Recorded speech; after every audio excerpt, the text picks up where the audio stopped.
bíi pé iná ọ̀fẹ́ làwọn ọmọ Nàìjíríà ń lò ní o pẹ̀lú owó kékeré tí wọ́n ń san, ìjọba àpapọ̀ ló sọ bẹ́ẹ̀. Mínísítà kékeré fún ọ̀rọ̀ iná mọ̀nàmọ́ná lórílẹ̀‐èdè yìí, Minister of State for Power Abubakar Aliu ti sọ pé ẹlẹgbẹ́ pé iná ọ̀fẹ́ làwọn ọmọ orílẹ̀‐èdè Nàìjíríà ń lò báyìí ni o pẹ̀lú bí wọ́n ṣe ń san owó kékeré fún iná NEPA tí wọ́n ń lò báyìí. Mínísítà ọ̀hún sọ̀rọ̀ yìí di mímọ̀ lọ́jọ́bọ̀ tọ́sídẹ̀ẹ́ ọjọ́ 4 oṣù karùn-ún ọdún 2023 yìí lákòókò tó ń bá àwọn ìgbìmọ̀ pàtàkì kan tó ń rí sí iná mọ̀nàmọ́ná ilẹ̀ wa èyí tí sẹ́nitọ̀ yorubas jẹ́ alága wọn sọ̀rọ̀ ńlùú Àbújá. Láti gbé ọ̀rọ̀ rẹ̀ lẹ́sẹ̀ dáadáa, mínísítà yìí gbé òdiwọ̀n owó táwọn aráàlú ń san lórílẹ̀‐èdè Nàìjíríà níbi sẹ́gbẹ̀ẹ́ tàwọn orílẹ̀‐èdè kọ̀ọ̀kan ilẹ̀ adúláwọ̀ èyí tó sọ pé ẹlẹgbẹ́ pé iná ọ̀fẹ́ ni àwọn ọmọ orílẹ̀‐èdè Nàìjíríà ń lò ní.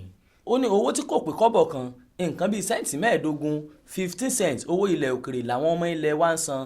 Bí wọ́n bá gbé sórí òdiwọ̀n owó ilẹ̀ Amẹ́ríkà fún òdiwọ̀n iná kan 1 kilowatt, nígbà tí Niger Republic ń san sẹ́ǹtì 42 42 cents, 23 cents ní Benin Republic ń san 25 cents ní Mali ń san, nígbà tí ilẹ̀ Senegal ń san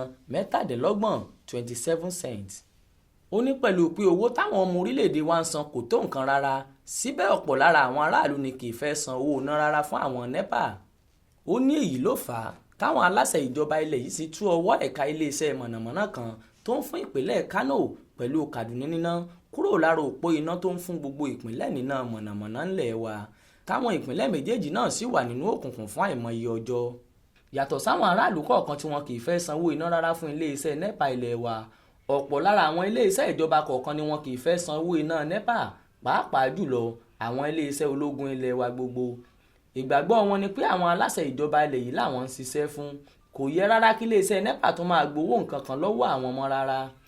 Nínú ọ̀rọ̀ rẹ̀, ọ̀kan pàtàkì lára àwọn tí wọ́n wà níbi ìpàdé ọ̀hún, Sulaiman Abdulaziz, ti sọ pé lára pé àwọn iléeṣẹ́ ìjọba kọ̀ọ̀kan kì í fẹ́ sanwó iná rárá ló fà á táwọn aláṣẹ ìjọba ilẹ̀ wa ṣe já ẹ̀ka iléeṣẹ́ tó ń fáwọn aráàlú nípínlẹ̀ Kano pẹ̀lú Kaduna níná lára òpó iná ìjọba àpapọ̀ nítorí pé wọn kò rí owó gidi san sápò ìjọba ilẹ̀ wa.